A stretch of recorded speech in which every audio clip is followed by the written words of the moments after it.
내 마음이 극락정통 내 성품이 아니타불. 내 마음이 극락정통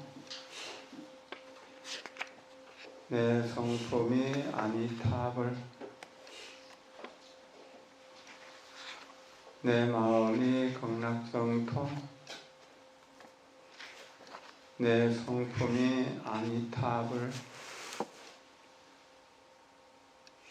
내 마음이 극락정통 내 성품이 아니타불. 내 마음이 극락정통 내 성품이 아니타불. 여기 계신 모든 분들을 진심으로 존경하고 사랑합니다. 여러분들은 미래의 부처님이고, 미래의 부처님은 부처님의 씨앗이고 부처님의 종자라고 하는 뜻입니다. 봄이 오면은 씨앗은 싹이 트기 시작합니다. 이것이 봄이 주는 기운입니다. 사람도 인생의 봄, 사랑을 만나는 시간을 대체적으로 20세를 전후하는 시기라고 합니다. 그때를 봄이라고 하죠. 태어나서 한 20살 전후까지를 봄이라고, 그 다음 또 여름이라고, 그 다음 가을이라고, 그렇게 해서 이제 한갑진갑 지나면 이제 겨울처럼 이렇게 싸늘한 세상을 보내게 되지만, 20대처럼 사랑할 수 있다면 언제나 봄을 유지하는 것이 되기도 하겠죠. 법정스님 법문하시면서 봄이 와서 꽃이 피는가, 꽃이 피어서 봄이 오는가 라고 말씀하셨습니다. 꽃과 봄은 나누어서 설명할 수 없는 것입니다. 엄마와 사랑을 나누어서 설명할 수 없는 것처럼, 그리고 생각해보면 봄을 이기는 겨울은 없다라고 할 수 있습니다. 겨울이 아무리 모질고 춥고 눈보라가 쌓여도 봄이 오는 것을 막을 수가 없습니다. 금년에는 다른 해보다 한 2주일 내지 3주일 정도 봄이 늦게 온다고 합니다. 그래서 지금 이미 목련이 피고 진달래, 개나리가 피어야 될 텐데 이것이 아직 좀 늦어지고 있는 것, 이거는 또 현실적인 문제지만 봄이 안 오는 것은 아닙니다. 다만 여러 가지 인연으로 해서 조금 늦게 올 뿐입니다. 봄이 오면은 겨울에 가고, 겨울에 가면 봄이 오는 것처럼 어떤 인연들 만나게 되면은 또 옛 인연이 잊혀지게 되고, 옛 인연이 떠나가게 되면은 새로운 인연을 만나게 되는 것입니다. 그래서 오는 인연을 막지 말고 가는 인연을 억지로 잡지 말으라고 하는 겁니다. 자연스러운 세상의 이치에 맡기고 그때그때 순간순간 자신의 삶을 잘 사는 것이 중요한 일이죠. 봄은 젊음이고, 봄은 청춘입니다. 봄은 동쪽이고, 봄은 이렇게 이제 새로움이고, 또한 인생으로 보면은 소년기이고, 하루로 보면은 아침이라고 이렇게 얘기할 수 있습니다. 이런 때 우리가 봄을 맞이할 수 있는 준비는 우리 스스로 봄을 맞기 위해서 마음을 활짝 여는 것이 중요할 것이라고 여겨집니다.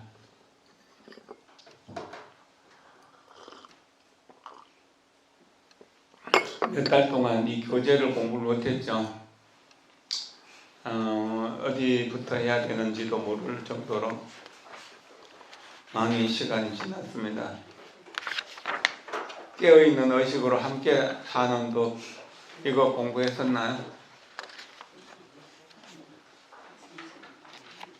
관세음보살 이야기 나오는 깊이 듣고 깊게 듣고 사랑 담아 말하기,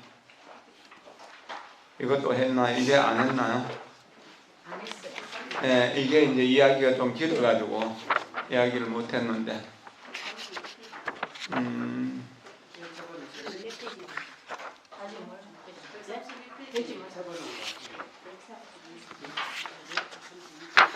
네, 126쪽.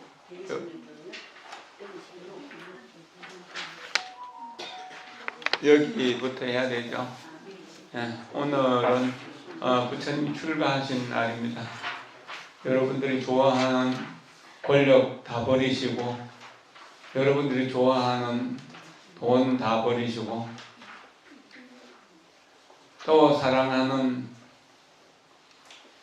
부인과 아들을 버리고, 존경하는 아버지와 왕궁을 버리고 출가하셨습니다. 출가가 또한 봄에 시작되었다라고 하는 것, 새로운 인생의 시작이라고 하는 그런 의미도 있는 것이죠. 우리는 이제 출가했지만, 또 여러분들은 몸은 출가하지 못했지만 절에 오는 것이 마음은 또 출가하는 것이기도 하거든요.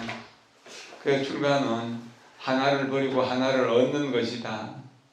그러면 옛 것을 버리고 새로운 것을 얻는다는 의미도 있고, 또한 고통의 세계를 벗어나서 행복의 세계로 간다는 그런 의미도 있습니다.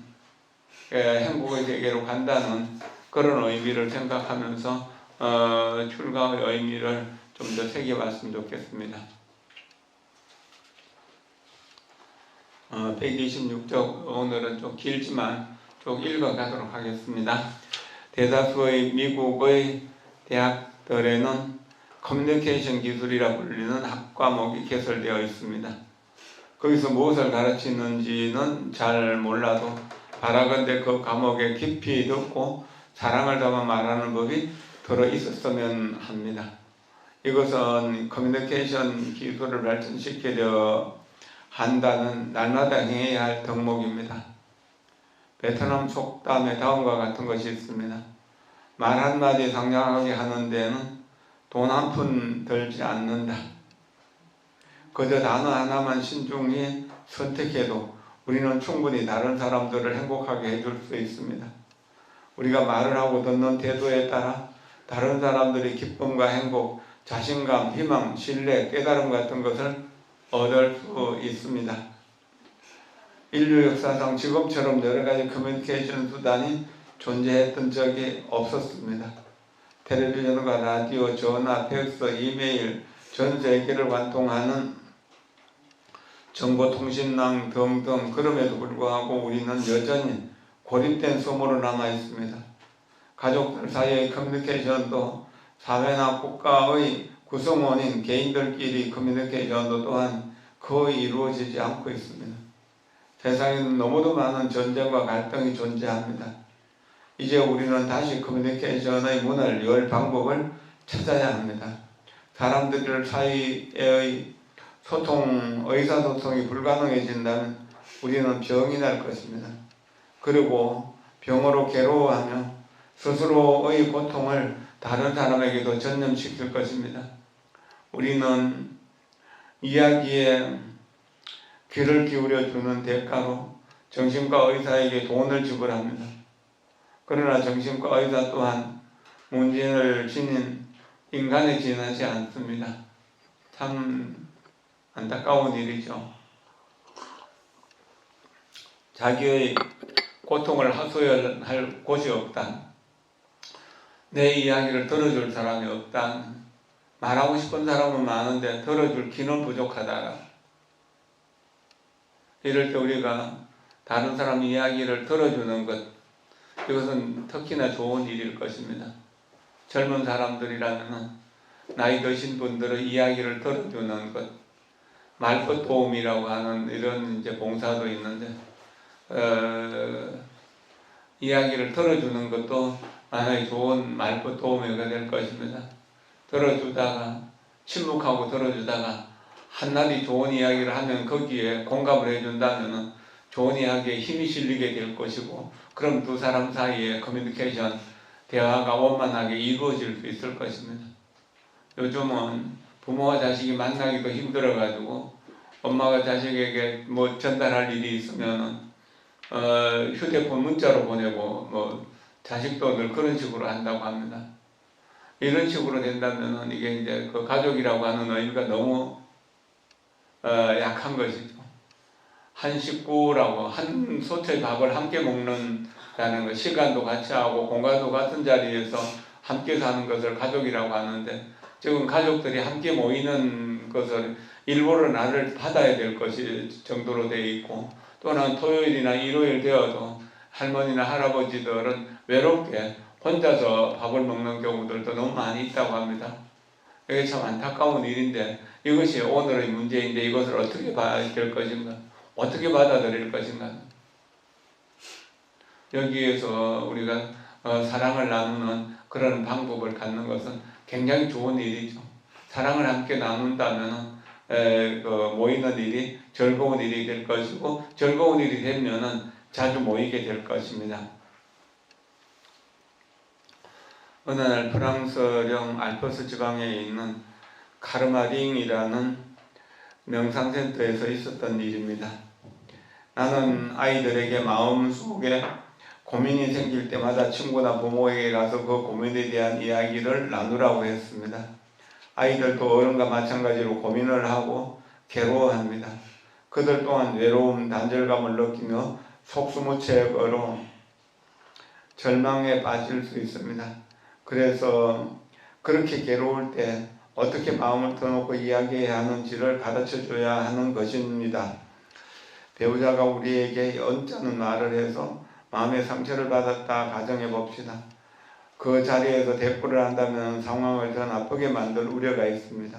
가장 좋은 방법은 숨을 들이쉬고 내쉬며 스스로를 진정시키는 것입니다.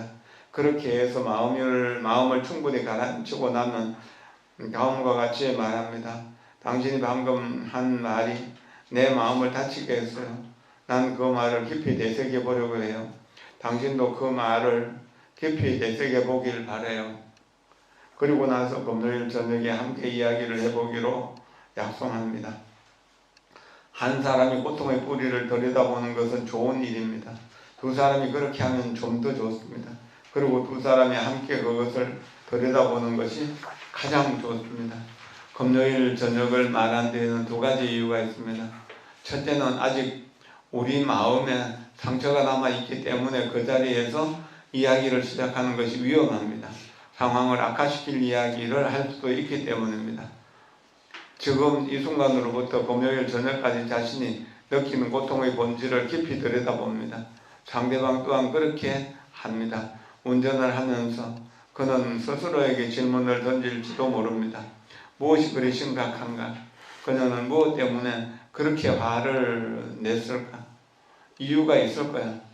운전을 하는 동안에도 문제를 깊이 들여다볼 시간을 가질 수도 있습니다. 그리고 금요일 밤이 되기 전에 둘 중의 한 사람이나 혹은 두 사람 모두가 문제의 뿌리가 무엇인지 알고 상대방에게 사과를 할 수도 있습니다.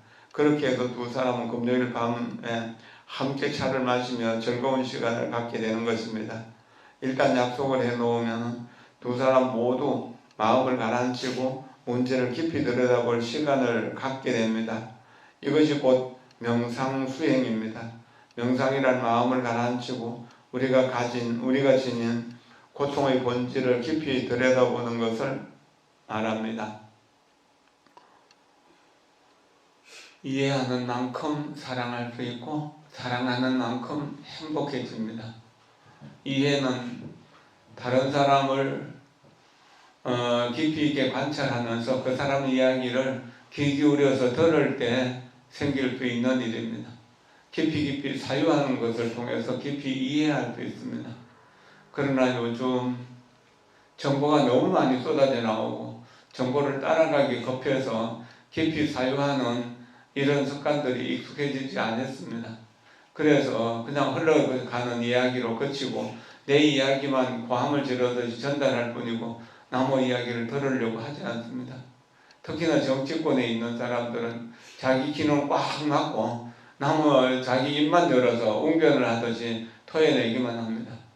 그러나 여당도 고통스럽고 야당도 고통스럽습니다. 고통을 주는 사람도 고통스럽고 고통을 받는 사람도 고통스럽다는 것을 생각하면서 상대편의 고통을 어떻게 깊이 이해할 수 있을까에 대해서 사유한다면 상대편에게 상처를 주는 말이나 행동은 좀 줄일 수 있게 될 것입니다. 그럴 때 대화의 길이 열리게 됩니다. 그러기 위해서 한 2, 3일의 사유하는 시간을 갖는 것, 이것이 금요일 저녁에 만나는 이유라고 이렇게 이야기할 수 있을 것입니다. 생각해 보면 화가 났을 때, 뭔 이야기를 하면은 불이 났을 때 불에다가 기름을 끼얹는 것처럼 더 화를 타오를 수가 있잖아요.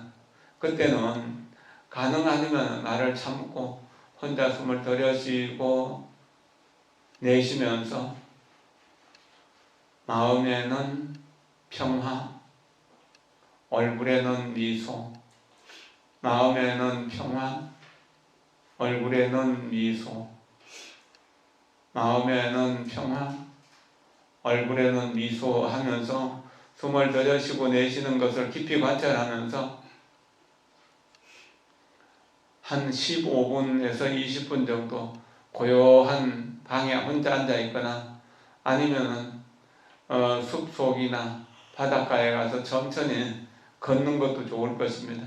그래서 15분 내지 30분 정도 걷고 나면은 분노가 좀 가라앉게 되고, 그러면은 이 분노가 일어난 원인을 내 내면에게서도 찾아볼 수가 있게 되고, 상대편도 깊이 있게 관찰하면서 상대편의 마음도 이해하게 될 것입니다.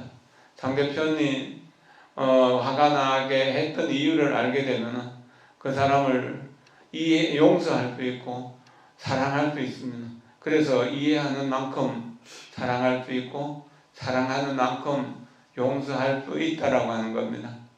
이런 것은 쉽지 않은 일이지만 꾸준히 노력하면 또한 어렵지도 않습니다. 베트남에 갔을 때 우리가 아침마다 마음에는 평화, 얼굴에는 미소하면서 호흡 수행을 했는데 예경 명상을 하면서 그 일이 그 가이드 하는 사람에게는 상당히 새롭게 들렸는 것 같아요. 3박 4일 정도 이렇게 같이 있으면서 그렇게 했던 것이 그 말을 기억한다고 그랬습니다. 제가 다른 곳에서 법회할 때도 또한 그런 느낌들을 많이 받았습니다. 이렇게 우리가 일상적으로 하는 사랑에는 마음에는 평화, 얼굴에는 미소도 보통 사람들에게는 굉장히 새로운 말이 되고, 또 연꽃 같은 미소로 사랑 담아 말하기를 이제 여기저기서 또 법회할 때마다 중간중간에 하는데, 이것도 상당히 새로운 말로 기억하더라고요. 1시간 동안 이야기한 거 다 잊어버려도 마음에는 평화, 얼굴에는 미소 한 구절만 기억한다 하더라도 문제가 생겼을 때 그걸로서 문제를 치유할 수 있고 새로운 희망을 만들어갈 수도 있을 것입니다.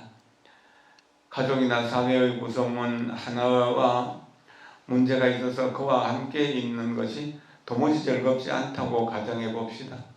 가벼운 이야기는 나눌 수 있지만 깊은 이야기를 하게 되면 마음이 편치 못합니다. 어느 날 집안의 일을 하다가 문득 상대가 일을 나누어지 하지 않는다는 사실을 깨닫고 마음이 불편해지기 시작합니다. 나는 이렇게 많은 일을 하는데 그 사람은 어째서 아무것도 안 하는 거지? 이렇게 비교를 하기 때문에 행복감을 잃는 것입니다. 그런데도 우리는 상대방에게 이리 와서 일 좀 거들어 주라고 하지 않고 혼자 말을 합니다. 그 사람에게 내가 왜 말을 해야 하지? 책임감을 좀 가져야 할 것 아니야? 이런 식으로 생각을 하는 것은 우리가 이미 상대방에 대해서 정형화된 선입관을 가지고 있기 때문입니다. 가장 빠른 길은 언제나 곧바로 나 있는 길인 법입니다. B가 A에게서 가서 말합니다. 언니, 와서 좀 도와줘. 그렇지만 우리는 절대로 그렇게 하지 않습니다. 마음속에만 말을 담아두고 상대방을 탓하는 것입니다. 자존심이 상한다는 이유로 말을 안 하는 거죠. 근데 자존심이 우리를 괴롭게 만드는 원인이라는 사실을 알면은 또 이야기하기가 쉬울지도 모릅니다. 자존심은 우리를 굉장히 고통스럽게 만듭니다. 지기 싫어하는 마음, 또 내가 억울해도 말하지 못하는 마음, 속상해도 말하지 못하는 마음, 이런 것들이 전부 자존심일 수 있습니다. 그런 것들이 쌓이면 우울증이 되고 고통을 만들어내게 됩니다. 그럴 때 찾아가서 언니 내가 너무 힘들어 나 좀 도와주세요 라고 말을 한다면 훨씬 좀 이야기가 쉬워질 겁니다. 그리고 도와주지 못한다면 도와주지 못하는 이유를 설명할 것이고, 그러면은 또 이해하게 되면은 그렇게 가슴속에 부글부글 끓는 불덩어리를 안고 있지 않아도 될 것입니다. 다음에 똑같은 일이 생기면 우리의 감정은 한층 더 격렬해집니다. 마음속에서 우라가 쌓여 누군가 제3자를 붙들고 이야기를 하고 싶어지는 것입니다. 고통을 나누기 위해 연민을 가져줄 상대를 찾는 것입니다. 그래서 A에게 직접 말하는 대신 우리는 C에게 가서 이야기합니다. 우리가 C를 찾는 것은 A가 정말 대먹지 못한 행동을 했다는 사실을 C가 수긍하고 우리의 동기가 되어주길 것이라고 생각하기 때문입니다. 직접 A는 B에게 이야기하면 되는데 C에게 이야기함으로써 이야기가 돌아서 C는 다시 그 이야기를 더 거품을 붙여가지고 B에게 이야기하기 때문에 A와 B는 원수가 될 수밖에 없는 거죠. 이런 경우들 우리 주변에 많이 있잖아요. 우리가 만약 C라면 어떻게 해야 할까요? 우리가 이미 A에 대해서 어느 정도의 선입관을 가지고 있다면 아마도 누군가 A에 대해서 그런 느낌을 갖고 있음을 확인하는 것이 내심 즐거울 것입니다. 둘이서 이야기를 하다 보면 마음이 개운해질 수도 있습니다. 두 사람 즉 B와 C는 A에게 맞서는 동지가 되는 것입니다. B와 C는 갑자기 서로 친근감을 느끼고 두 사람 모두는 A에게 저소리를 느낄 것입니다. 그러면 A가 그것을 눈치챕니다. A는 좋은 사람일 수도 있습니다. B가 만약 마음을 터놓고 이야기했더라면 A도 B에게 직접 대답을 할 수도 있었을 것입니다. 그러나 B는 A가 화가 나 있다는 사실을 모르고 있었습니다. 그저 무슨 이유에 있어인지 몰라도 B와 자신 사이에 분위기가 썰렁해져 있다는 사실을 감지했을 뿐입니다. 그는 B와 C가 가까워졌다는 것을 느낍니다. 그리고 두 사람 모두 자신을 싸늘한 시선으로 쳐다본다는 사실도 압니다. 그래서 생각합니다. 저 애들이 나하고는 상대하기 싫다면 나도 상대 안 하는 거지 뭐. A는 두 사람부터 멀어져 멀찍이 물러나 버리고 상황은 더욱 악화됩니다. 삼각구도가 만들어지는 것이죠. 내가 만약 C라면 먼저 나는 B가 누군가 자신의 괴로움을 나눌 사람을 필요로 한다는 사실을 알고 B의 이야기를 귀담아 들을 것입니다. 하지만 직선으로 뻗은 길이 가장 가까운 길이라는 사실을 알고 있기 때문에 B에게 A와 직접 이야기해 볼 것을 권할 것입니다. 만약 B가 그렇게 할 수 없다면 나는 B를 대신해서 A와 이야기할 것입니다. B는 그 자리에 있을 수도 있고 없을 수도 있습니다. 그러나 가장 중요한 것은 B가 나를 믿고 한 이야기를 다른 어느 누구에게도 옮기지 않는 것입니다. 내 의식이 충만하지 못하면 나는 B의 감정을 다른 이들에게 이야기합니다. 그러면 얼마 안 있어 가족 혹은 사회가 뒤죽박죽 되어버립니다. 내가 다른 어느 누구에게도 B가 한 말을 옮기지 않고 B에게 A와 직접 이야기를 해보라고 충고하거나 혹은 B의 입장에 서서 A와 이야기를 한다면 그 삼각구도를 깨뜨릴 수 있습니다. 그러면 문제 해결에 도움이 되고 가족과 집단, 사회에 다시 평화와 기쁨을 가져다 줄 수 있습니다. 나이 들면 이런 부분들이 좀 둔하죠. 별로 그렇게 심각하게 생각 안 하지만 어릴 때만 이런 것들을 굉장히 심각하게 생각하죠. 나이 들면 많은 경험을 통해서 지혜를 얻었기 때문입니다.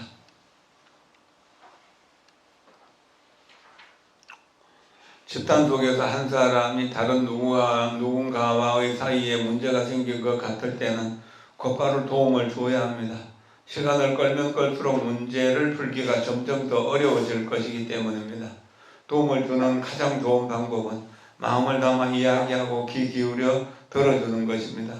바람직한 커뮤니케이션은 사람들에게 평화와 이해, 행복을 가져다 줄 수 있습니다. 말은 건설적인 것이 될 수도 있고 파괴적인 것이 될 수도 있습니다. 누군가 우리에게 나는 당신을 사랑합니다 라고 할 때 그 말은 거짓일 수도 있습니다. 단지 욕망의 표현에 지나지 않을 수 있는 것입니다. 그러므로 조심해야 합니다. 불교에서는 올바른 말이란 다음 4가지 행동을 삼가하는 것이라고 합니다. 첫째는 진실을 말하지 않는 것, 검은 곳을 보고 희다고 하는 것. 둘째는 과장하는 것, 부풀려 말하거나 실제보다 더 아름답다고 말하는 것, 혹은 실제로 그렇게까지 흉하지 않은데 흉하다고 하는 것. 셋째는 한업으로 2말을 하는 것, 한 사람에게 한 말을 다른 사람에게는 정반대로 말하는 것. 넷째는 사랑스러운 말을 하는 것, 사람들을 상스러운 말을 하는 것, 사람들에게 욕을 하거나 헐뜯는 것입니다. 첫째는 우리가 보통 말하는 거짓말이라고 하고, 둘째는 꾸민 말이라고 하고, 셋째는 이간질, 넷째는 악구라고 해갖고 욕설을 이야기하는 것, 상스럽고 저속한 말을 또는 저주를 담은 말을 하는 것을 이야기합니다. 이 4가지를 하지 않는 것이 가장 진실한 말이 될 것입니다. 다른 사람에게 믿음을 줄 수 있는 진실한 말을 하는 것이 습관화되는 것, 이것은 굉장히 중요한 일입니다. 거짓말을 하지 않겠다고 약속하기는 쉽지만 실제로 거짓말을 하지 않기는 어렵습니다. 그러나 나에게 손해가 가고 내 몸에 위해가 가지게 된다 하더라도, 위험한 상황에 처하게 된다 하더라도 진실에 대한 믿음을 가지고 상대편에게 믿음을 전달하기 위해서 말하는 것은 중요합니다. 부풀려서 이야기하는 것은 이게 광고 문안이나 이런 선전 포스터, 정치인들의 공약 같은 것들이 대부분 그런 것일 수 있습니다. 이런 거에 속아 넘어가지 않도록 하는 것이 필요한 것입니다. 진실하게 말한다면은 그 말의 표현 역시 진실해야 됩니다. 참 중요한 부분인데요. 여기 이제 요즘 말이 너무 많아졌기 때문에 나쁜 말을 할 때는 아주 극한의 나쁜 말을 하게 되고, 좋은 말을 할 때는 상대편에게 속아 넘어갈 수 있도록 하는 그런 말을 하게 되는 것, 이거 아주 나쁜 일이죠. 그렇기 때문에 여여하게 한결같이 말을 하는 것이, 또 진실을 담아 말하는 것이 참 중요한 것입니다. 그다음 3번째, 이간질도 마찬가지죠. 이게 이제 이 사람 이야기를 저 사람에게 해서 두 사람의 싸움을 붙일 때요, 아까 B와 A가 불편할 때 B와 A가 화합할 수 있는 말을 자비심을 담아서 이야기한다면 좋은 일이 되겠지만, B가 하지도 않은 말을 A에 가서 나쁜 쪽으로 이야기하고, A에게 가서 또 B에게도 A가 너를 아주 싫어한다더라 뭐 이런 식으로 해갖고 두 사람을 사이를 싸우게 만들고 원수처럼 살게 만들거나 이렇게 하는 일은 굉장히 중요한 일, 아주 나쁜 일이 되는 것이죠. 실제로 우리 주변의 갈등들이 대부분 그런 것이거든요. 중심이 잘 잡혀있는 사람이라면 A도 알고 B도 알고 C도 알기 때문에 그 사람들이 뭘 하더라도 그게 흔들리지 않지만, 대부분의 사람들은 그런 이야기를 들으면 잘 흔들리거든요. 이런 부분들을 잘 알아야 되고, 그리고 앞에 베트남 속담에서 나온 것처럼 이렇게 좋은 말 한마디 하는 데는 돈 들어가지 않고 이자도 들어가지 않고 힘도 들어가지 않는다는 사실을 알아야 됩니다. 여기에서 우리가 대화를 할 때 사람과의 관계성 속에서 관계를 가장 잘할 수 있는 것이 많은 경전 중에서 대방강불 하엄경의 결론이라고 할 수 있고 총 핵심이라고 할 수 있는 보현 행원품의 10가지 행원 중에서 앞에 5가지를 생각해 볼 수 있습니다. 우리 간음사에서는 오늘 출가제일부터 시작해서 이제 내일부터 한 4, 5일간, 5, 6일간 그 성원 스님과 대력 스님이 출가의 뜻을 담아가지고 보현 행원품을 읽으면서 조금 설명하겠다고 합니다. 첫째는 예경제불원입니다. 10가지 행원 중에 첫 번째입니다. 모든 부처님을 예배하고 존경한다는 뜻이죠. 존경하고 예배하는 그런 마음으로 이제 부처님께 예배하고 존경하는 마음으로 중생들을 대한다는 겁니다. 가족을 대하고 이웃을 대할 때 먼저 인사한다는 것입니다. 당신은 부처님인 당신을 존경합니다. 부처님인 당신을 사랑합니다. 사랑하는 당신이 내 곁에 있어서 참 행복합니다. 당신의 건강과 행복과 성공을 위해 최선을 다해 기도하며 돕겠습니다. 이렇게 하거나 당신은 부처님인 당신에게 마음의 연꽃 한 송이를 바칩니다. 언제나 행복하소서. 이렇게 이야기한다면 아마 상대편이 나에게 나쁜 감정을 가지고 있었다 하더라도 그것이 풀리게 될 것입니다. 그리고 인사는 내가 상대편에게 하는 것이고 칭찬은 상대편이 가진 좋은 점들을 이야기해 주는 것입니다. 그 사람이 나에게 옛날에 도움을 줬던 이야기를 가지고 칭찬을 해도 좋고요. 그 사람이 다른 사람 제3, 제4자에게 어떤 좋은 일을 했을 때 칭찬을 함께 해주는 것, 또는 상을 받았거나 이럴 때 칭찬해 주는 것, 이런 것들도 아주 좋은 일이고 중요한 일이 된다는 겁니다. 이렇게 인사를 잘하고 칭찬을 잘한다면 아마 만나고 이야기하는 것이 쉬워질 겁니다. 내 마음속에 있는 이야기를 털어내도 될 거라고 생각하죠. 그런데다가 내가 힘들 때 도와주는 사람이 있다면 그 도와주는 사람 더욱 고맙게 생각할 거잖아요. 세 번째는 광수공양원인데, 광수공양원은 도와준다는 뜻입니다. 물질이 필요하면 물질을 주고, 또 말이 필요할 때는 좋은 말로서 위로하고 격려하고 칭찬하고 하는 것이고, 또 두려움 속에 있다면 옆에 가서 가만히 앉아 있어 주기만 해도 두려움이 없어지는 것이잖아요. 실제로 아이가 별 힘이 없지만 아이가 옆에 있기만 해도 마음이 든든해지는 그런 게 있잖아요. 3살, 2살 된 아이가 뭔 힘이 있겠습니까? 그러나 그 아이가 혼자 외롭게 있을 때 옆에 있어주면 해도 외로움을 덜어주고 두려움도 덜어주게 되는 것이고 어려움을 헤쳐나갈 수 있는 힘을 주는 것이잖아요. 그렇게 한다면 우리 삶은 훨씬 더 좋아질 수 있는 것이죠.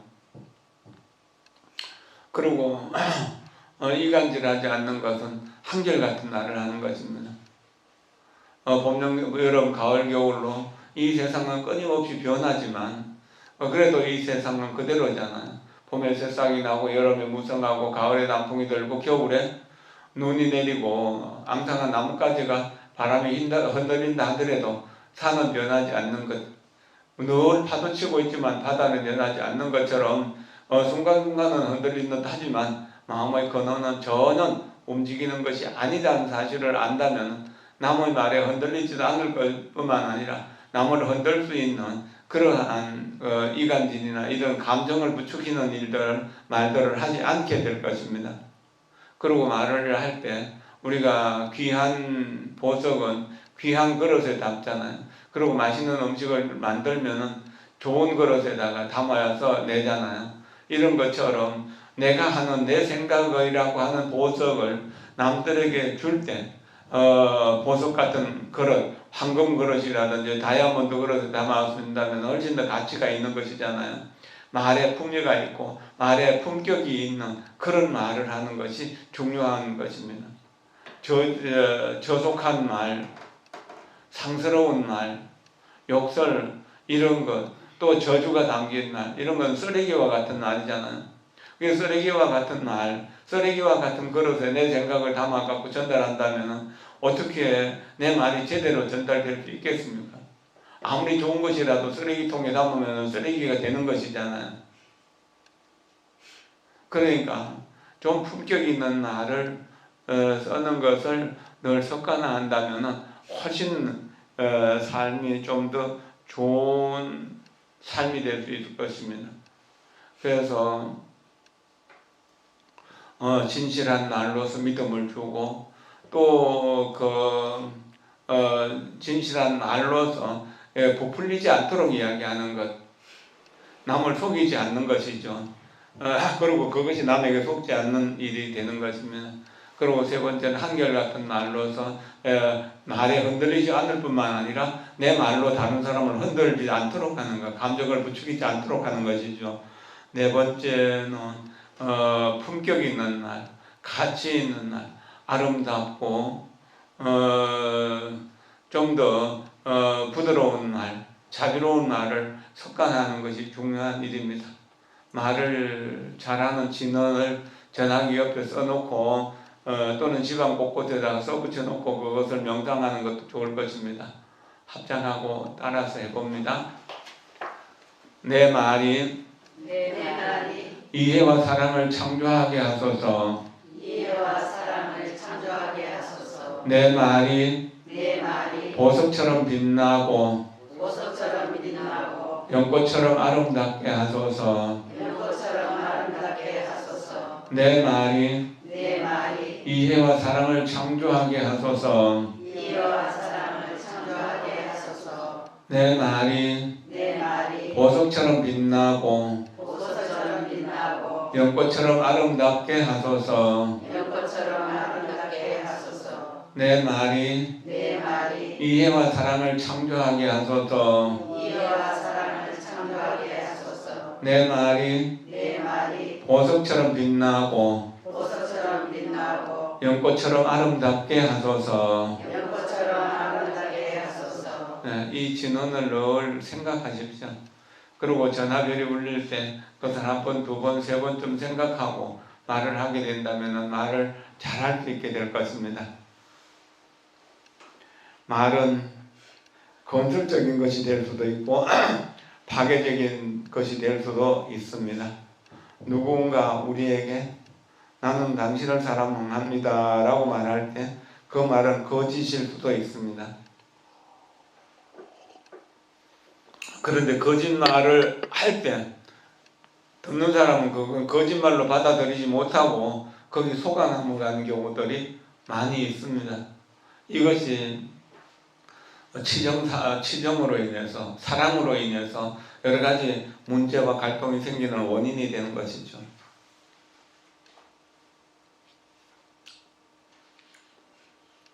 단지 욕망의 표현에 지나지 않을 수 있는 것입니다. 그러므로 조심해야 합니다. 불교에서는 올바른 말이란 다음 4가지 행동을 삼가하는 것이라고 합니다. 첫째는 진실을 말하지 않는 것, 이것을 삼가해야 합니다. 검은 것을 보고 희다고 하고 있는 것을 보고 없다고 이야기하는 것, 뭐 그런 것들이죠. 둘째는 과장하는 것, 부풀려 말하거나 실제보다 아름답다고 말하는 것, 그것은 실제로 그렇게까지 흉하지 않은데 흉하다고 하는 것입니다. 나쁜 것을 아주 지극히 나쁘다 그러고 좋은 것을 너무 좋다고 말하는 것. 광고 문안들, 그 상품 광고를 쓴 데를 보면 꼭 사고 싶도록 하는 것, 실제로 필요 없으면 사는 것, 이런 것은 여기에 또한 걸려드는 일이죠. 셋째, 한 입으로 두 말 하는 것, 이간질 하는 것. 이간질을 하게 되면은 뱀이 된다고 합니다. 뱀은 혓바닥이 2개잖아요. 그렇게 이제 그 혓바닥이 2개인 양설을 가진 그 어떤 뱀이 된다는 이야기죠. 넷째, 상스러운 말을 하는 것. 이것은 저속한 말을 하는 것이고, 사람들을 욕하거나 헐뜯는 것, 이것도 저속한 말들이죠. 그래서 품격 있는 사람이 되기 위해서는 품격 있는 말을 습관화하도록 노력하는 것이 중요한 것입니다. 이 뒤에 이야기는 조금 긴 이야기로 하나로 연결되어 있기 때문에 다음 시간에 하는 것이 좋을 것 같습니다. 한 사람 이야기, 관세음보살을 보면서 변화해 돼가는 과정들을 이야기하고 있는 것입니다.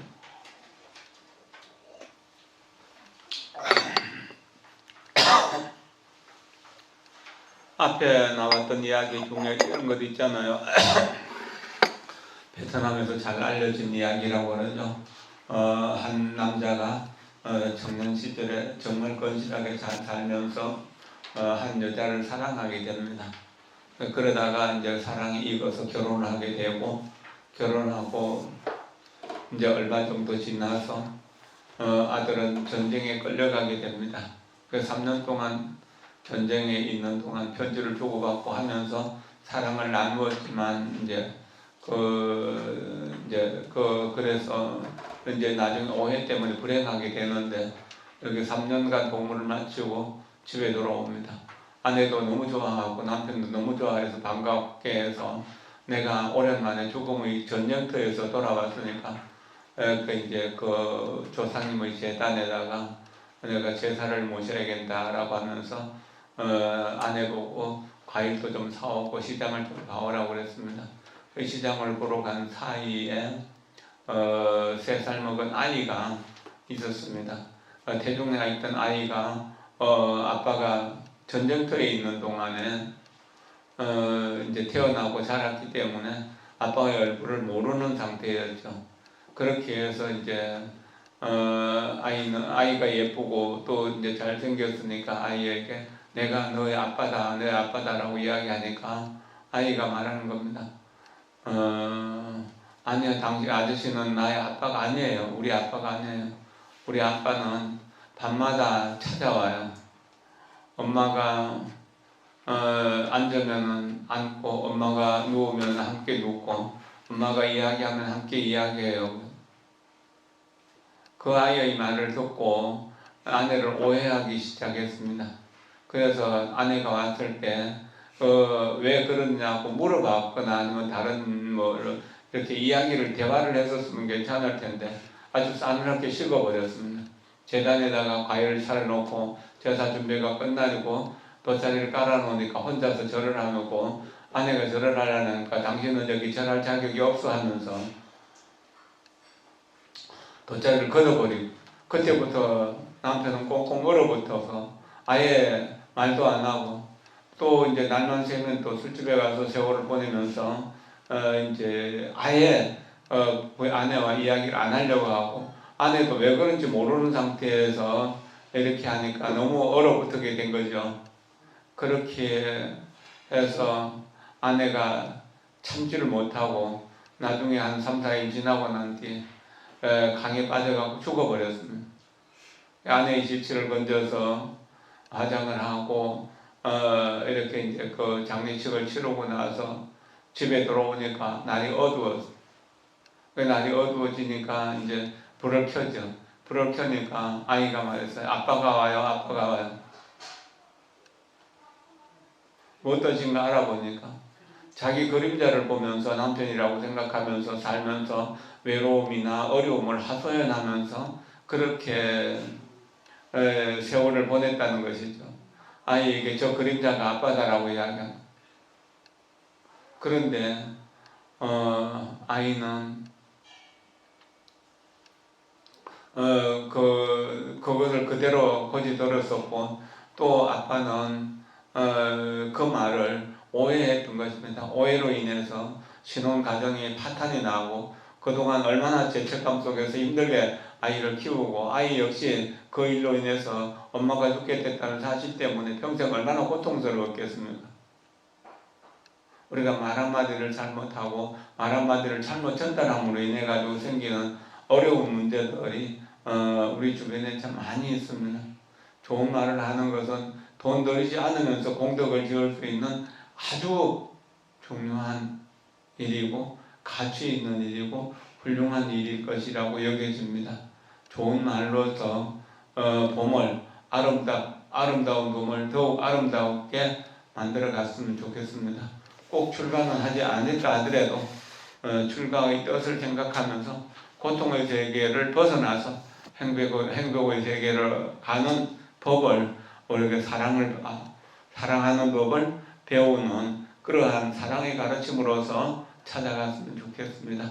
여러분 모두를 존경하고 사랑하면서 여러분들의 고통은 대신 내가 갖고 나의 고통은 나의 행복은 여러분들에게 아낌없이 나누어 드리겠습니다. 고맙습니다. 감사합니다.